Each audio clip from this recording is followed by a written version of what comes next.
श्री कृष्ण।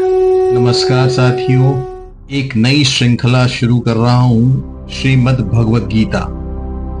इसके 18 अध्याय को हम एक साथ सुनेंगे, समझेंगे और ये जानने की कोशिश करेंगे कि क्यों आज भी भगवद गीता उतना ही रेलेवेंट है और आपके लिए, हमारे लिए, हम सब के लिए मार्गदर्शक के रूप में सामने आता है। श्रीमद् भगवद गीता के 3 पहलू हैं।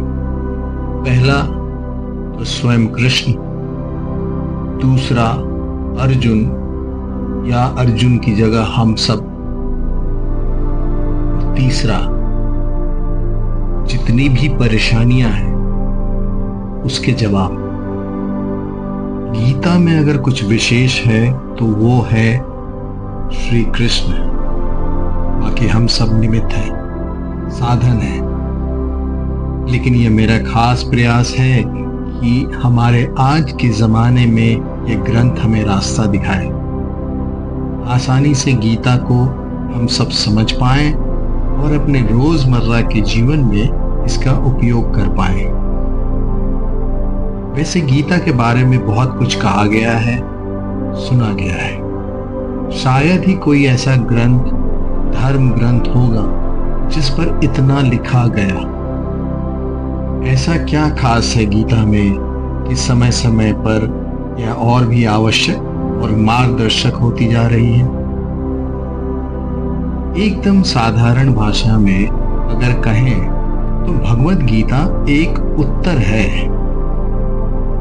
गीता एक उत्तर है दुनिया के हर प्रश्न का। जीवन से जुड़ा ऐसा कोई प्रश्न नहीं जिसका के उत्तर श्री कृष्ण भगवद गीता में नहीं देते। हमारे मन मस्तिष्क में कोई भी शंका, परेशानी, चिंता, किसी भी तरह का आवेग, किसी भी तरह की दुविधा हो, दुनिया के हर धर्म संकट, हर असमंजस का उत्तर है गीता। भगवद गीता में 18 अध्याय हैं और हर अध्याय में वेदों और उपनिषदों का सार है। आप वेद और उपनिषद समझ करके इससे दूर मत जाइए, डरिएगा मत। यह मत सोचिए कि यह हमारी और आपकी समझ से दूर है। इसके हर अध्याय, हर श्लोक में आप अपने आप को अर्जुन समझिए, क्योंकि अर्जुन की हर शंका, उसका हर डर, हर समस्या वैसे देखा जाए तो हमारी ही परेशानी है और हर परेशानी का हल बता रहे हैं श्री कृष्ण। श्री कृष्ण को सिर्फ अर्जुन का सारथी मत मानिएगा, उन्हें अपने जीवन का सारथी भी मानिएगा। उनके कहे अनुसार अगर हम और आप चलेंगे तो हम सारी परेशानियों को आसानी से पार कर जाएंगे। पहला अध्याय है अर्जुन विषाद योग। यहाँ शुरुआत होती है धृतराष्ट्र के सवालों से। वह जानना चाहते हैं कि युद्ध में क्या हो रहा है।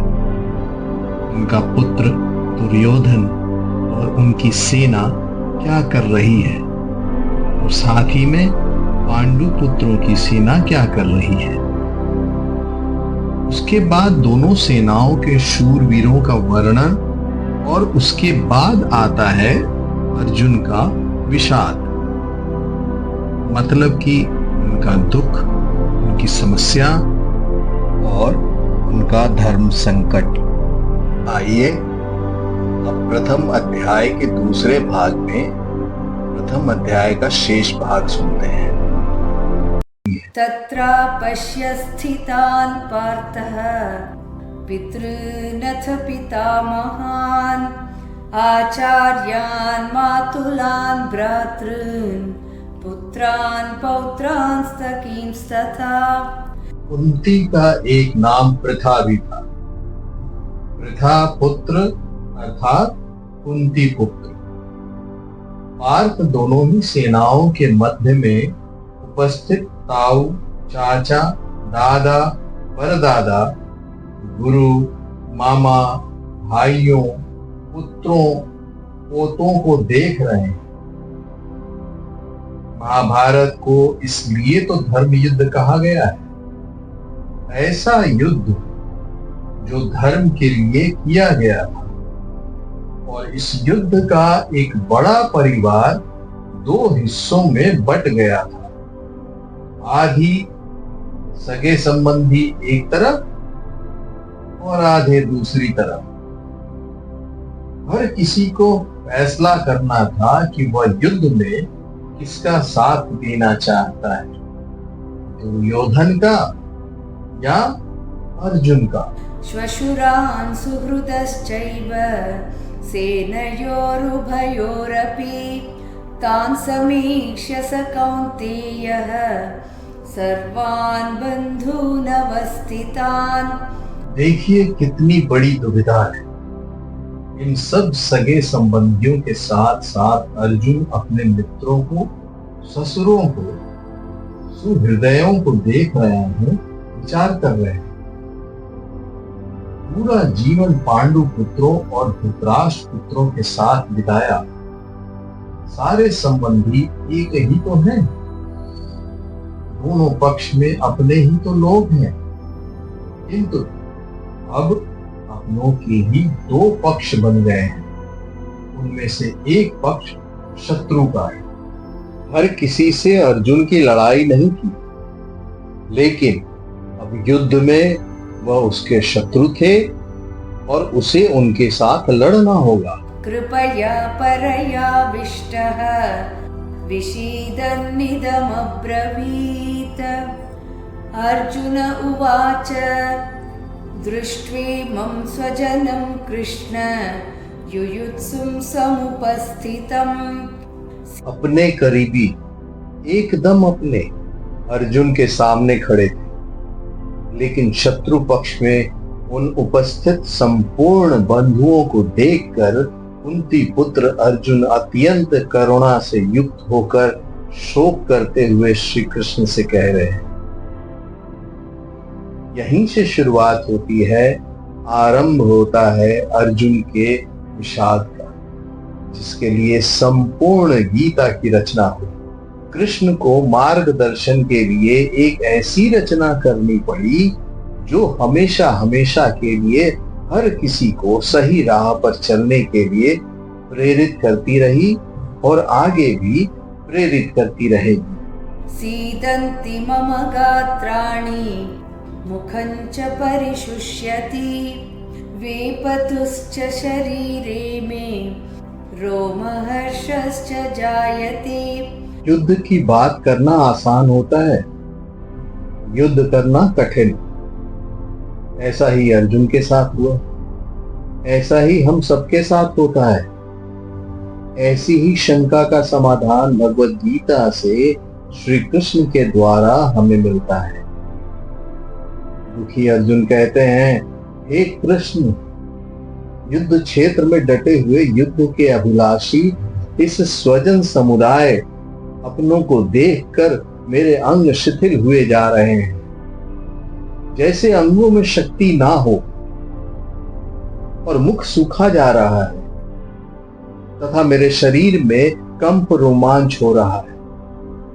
न जाने कितनी ही बार ऐसा हम सबके साथ होता है कि जब युद्ध के समक्ष होते हैं तो जैसे शक्ति खत्म हो जाती है। परीक्षा की घड़ी के समय पर भी ऐसी ही घबराहट होती है ना। गांडीवं स्रंसते हस्तात् त्वच्चैव परिदह्यते न च शक्नोम्यवस्थातुं भ्रमतीव च मे मनः। यहाँ जो बात श्लोक के माध्यम से कही जा रही है वो हमारी आपकी अवस्था स्थिति से बहुत करीब है। अर्जुन अपने दुख को बता रहे हैं। उनका दुख दोस्तों हमारी दुविधाओं से अलग नहीं है।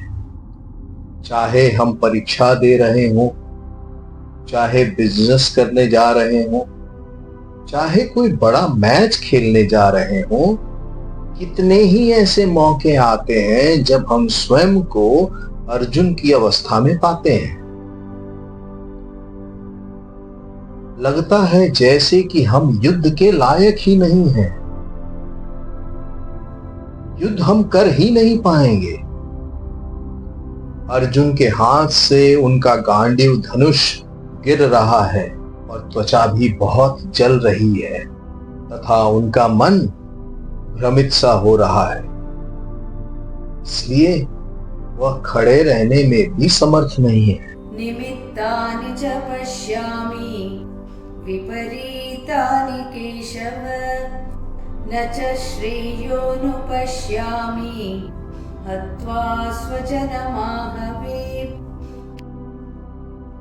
विश्व का सबसे बड़ा योद्धा अर्जुन हताश है। युद्ध से पहले अगर आप खुद को कांपता हुआ पाते हैं, देखते हैं कि डर से आपका मुंह सूख रहा है, तो आपको निश्चित ही लगता है कि आप हारने वाले हैं। दुनिया खत्म सी होती दिखती है, चारों तरफ अंधकार सा महसूस होता है। ऐसे ही समय में हमें एक मार्गदर्शक की जरूरत होती है, या ऐसे व्यक्ति या गुरु की जो आपकी उंगली पकड़कर उस परिस्थिति से बाहर निकाले, या आपको ऐसा मोटिवेट करे कि फिर आप सामने युद्ध करने को तैयार हो जाए। इसलिए अर्जुन कहते हैं, हे केशव, मैं लक्षणों को भी विपरीत ही देख रहा हूं तथा युद्ध में स्वजन समुदाय को मारकर कल्याण भी नहीं दिखता।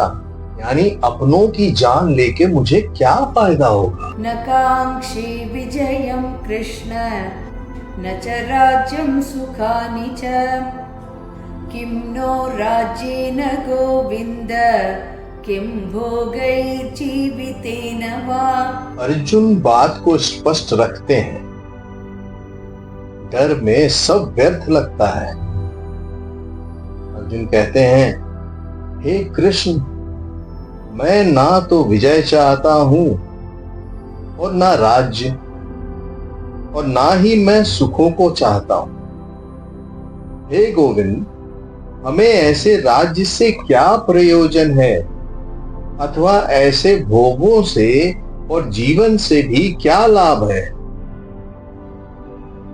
इस विषाद में, शंका, डर या घबराहट में अर्जुन सब कुछ छोड़ने को, त्याग देने को तैयार है। धन, दुनिया उन्हें कुछ भी नहीं चाहिए।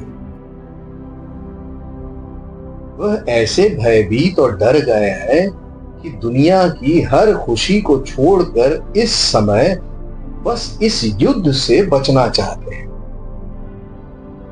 इन्हीं लक्षणों को हमें भी पहचानना है, ताकि ऐसी अवस्था में हम भी वो करें जो कृष्ण बताएंगे।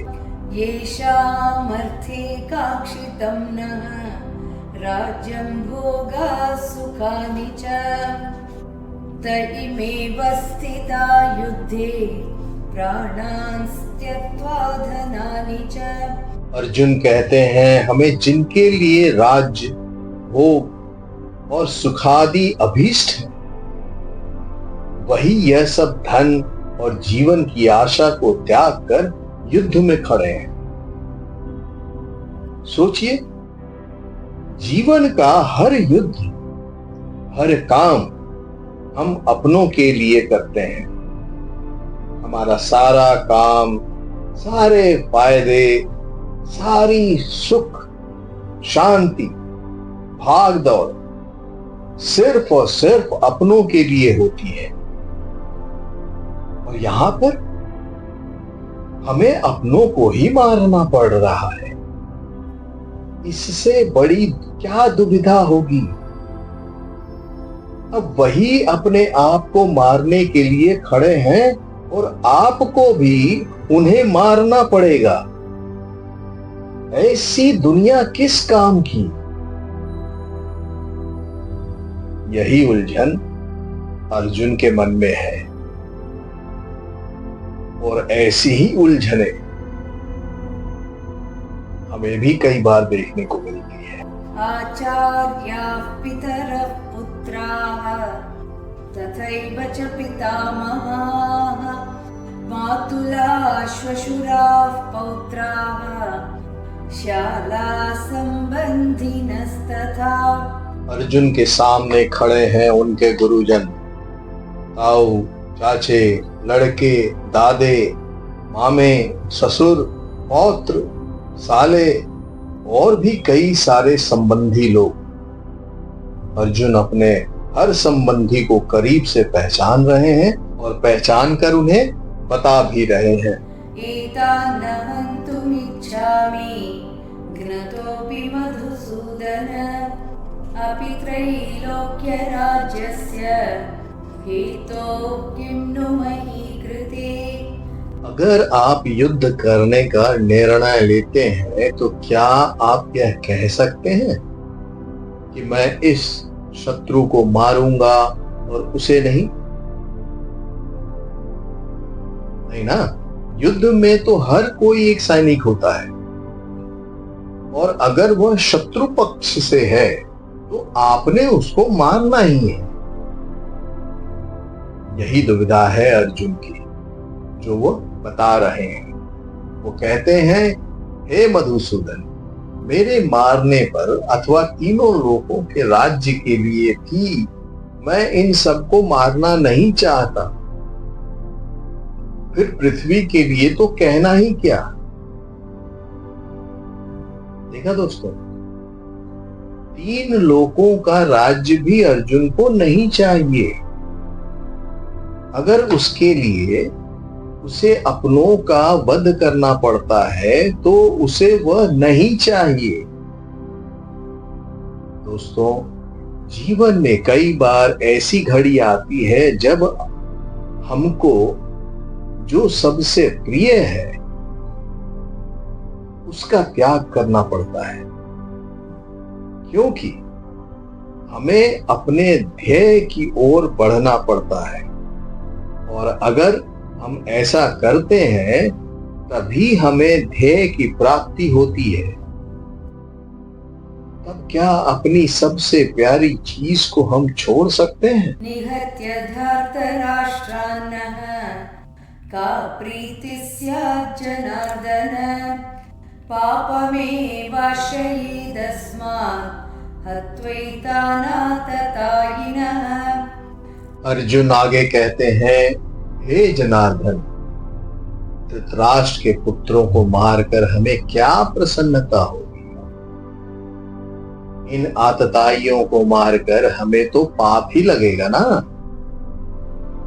शत्रु पक्ष में चाहे आतताई बुरे लोग ही क्यों ना हो, लेकिन है तो अपनों को मारकर, अपनों को दुख देकर केवल पाप ही मिल सकता है, पुण्य तो नहीं।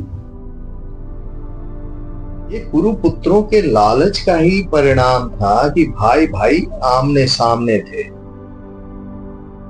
दोस्तों, लालच से कभी किसी का भला नहीं होता। महाभारत में भी ये नहीं होना था। एक पक्ष को जीतना था तो दूसरे पक्ष को हारना। तस्मान्नर्हा वयं हन्तुं धार्तराष्ट्रान् स्वबान्धवान् स्वजनं हि कथं हत्वा सुखिनः स्याम माधव। क्या अपने परिवार को मारकर आपको सुख मिल सकता है? इसलिए महाभारत को धर्म युद्ध कहा जाता है।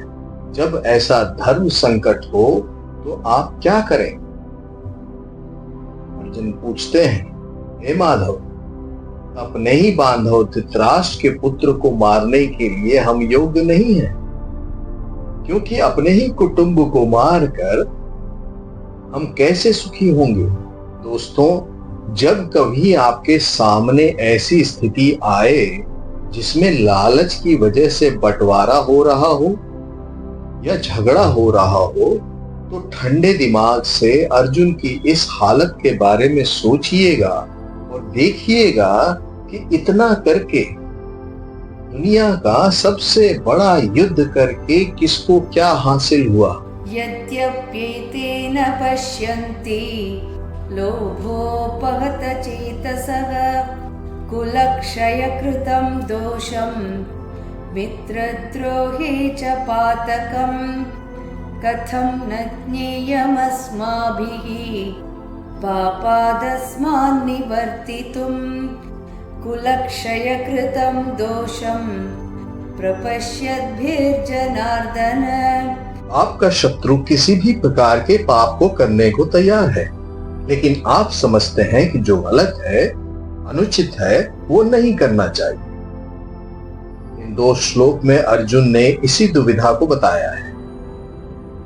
यद्यपि लोक से भ्रष्ट चित्त हुए लोग कुल के नाश से उत्पन्न दोष को और मित्रों से विरोध करने में पाप को नहीं देखते, तो भी हे जनार्दन, उनके नाश से उत्पन्न दोष को जानने वाले हम लोगों को इस पाप से हटने के लिए क्यों नहीं विचार करना चाहिए। दुश्मन गलत कर रहा है, वो ये नहीं समझता, लेकिन आप तो समझते हैं। तो समझदार होने के नाते क्या आपको युद्ध से हटने के लिए नहीं सोचना चाहिए। देखिए, अगर युद्ध से हट गए तो उसे आपकी हार मानी जाएगी। क्या आप उसके लिए तैयार होंगे दोस्तों? कुलक्षये प्रणश्यन्ति कुलधर्माः सनातनाः धर्मे नष्टे कुलं कृत्स्नम् अधर्मोऽभिभवत्युत। जहां परिवार खत्म हो जाता है वहां कुछ नहीं बचता। कुल का नाश होने का मतलब सब कुछ खत्म हो जाना होता है। ऐसी ही स्थिति में अर्जुन फंसे हुए हैं। वह कहते हैं, कुल के नाश से सनातन कुल धर्म नष्ट हो जाते हैं तथा धर्म का नाश हो जाने पर संपूर्ण कुल में पाप भी बहुत फैल जाता है। अर्जुन जो कहना चाहते हैं वह यह है कि अगर परिवार नष्ट होता है तो धर्म नष्ट होता है। धर्म के नष्ट होने से पूरे कुल, संपूर्ण परिवार में पाप बढ़ जाता है। परिवार ही है जो हमें अपनी जड़ों से, अपने गुणों से, अपने आदर्शों से जोड़ के रखता है। उसके खत्म होते ही समाज में चारों तरफ पाप बढ़ने लगता है। दोस्तों, आप चाहें तो अपने चारों तरफ भी देख सकते हैं।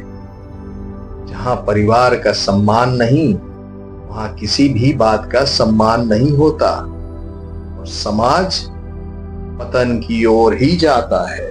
अधर्माभिभवात् कृष्ण प्रदुष्यन्ति कुलस्त्रियः स्त्रीषु दुष्टासु वार्ष्णेय जायते वर्णसंकरः। परिवार की भलाई उसकी स्त्रियों पर निर्भर करती है। अगर कोई घर बनता है तो वह परिवार की महिला की वजह से बनता है। जिस घर में महिला नहीं होती तो कहते हैं कि उस घर का कोई भविष्य ही नहीं। और अगर यह स्त्रियां दूषित या करप्ट हो जाएं तो उसका क्या असर होता है। अर्जुन कहते हैं, हे कृष्ण, पाप के अधिक बढ़ जाने से कुल की स्त्रियां अत्यंत दूषित हो जाती हैं और स्त्रियों के दूषित हो जाने पर वर्ण संकर उत्पन्न होता है। संकरो नरकायैव कुलघ्नानां कुलस्य च पतन्ति पितरो ह्येषां लुप्तपिण्डोदकक्रियाः। वर्ण संकर का यहाँ पर मतलब है जहाँ वर्ण या समाज की मर्यादाओं को सम्मान न देते हुए गलत तरीके से गलत वर्णों के मेल से जब संतान की उत्पत्ति होती है तो सब कुछ खत्म कर देती है। इसलिए समाज के नियम बड़े सोच समझ कर बनाए गए होते हैं और इतने हजारों वर्षों की सोच और उस नियमों को बिना सोचे समझे नहीं तोड़ना चाहिए। अर्जुन इसी बात का वर्णन कर रहे हैं। हे कृष्ण, वर्ण संकर कुल घातियों को और कुल को नरक में ले जाने के लिए ही तो होता है। लिप्त हुई पिंड और जल की क्रिया वाले अर्थात श्राद्ध और तर्पण से वंचित इनके पितर लोग भी अधोगति को प्राप्त होते हैं। दोषैरेतैः कुलज्ञानां वर्णसंकरकारकैः उत्साद्यन्ते जातिधर्माः कुलधर्माश्च शाश्वताः।